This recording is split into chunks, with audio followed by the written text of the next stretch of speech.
કળિયુગનો કર્મનો સિદ્ધાંત શું છે? કર્મ એટલે શું અને નિયતિ એટલે શું? કર્મ અને નિયતિ બંનેનો એક્ઝેક્ટ ડિફરન્સ શું? આવા સવાલો આપણા મનમાં થતા રહે છે. કર્મ અને નિયતિ બંને કોએક્ઝિસ્ટ કરે છે. કર્મ આપણા હાથમાં છે. કર્મ આપણી ફ્રી વિલ છે.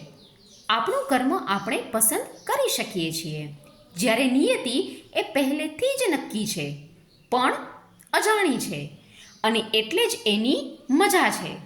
જો નિયતિ આપણે જાણતા હોત તો જીવનમાંથી મજા જ જતી રહેત. બેલેન્સ જરૂરી છે. કર્મ એ નિયતિ સુધી પહોંચવાનો રસ્તો છે. ક્યાં પહોંચવાનું છે એ પહેલેથી જ નક્કી છે, પણ કેવી રીતે પહોંચશું એ આપણા હાથમાં છે.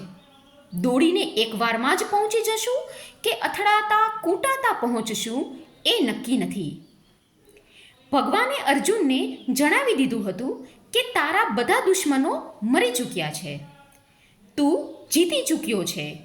આ નિયતિ લખાઈ ગઈ છે. બસ તું કર્મ કર. તારા બધા દુશ્મનો તારા જ હાથે મરશે, પણ ક્યુ બાણ ક્યારે ચલાવવું એ તારે નક્કી કરવાનું છે. ભગવાને અર્જુનને રિઝલ્ટ જણાવી દીધું હતું અને આપણને નથી જણાવ્યું. આ સરપ્રાઇઝ એલિમેન્ટ એટલે જ જીવન છે ને સુંદર વાત.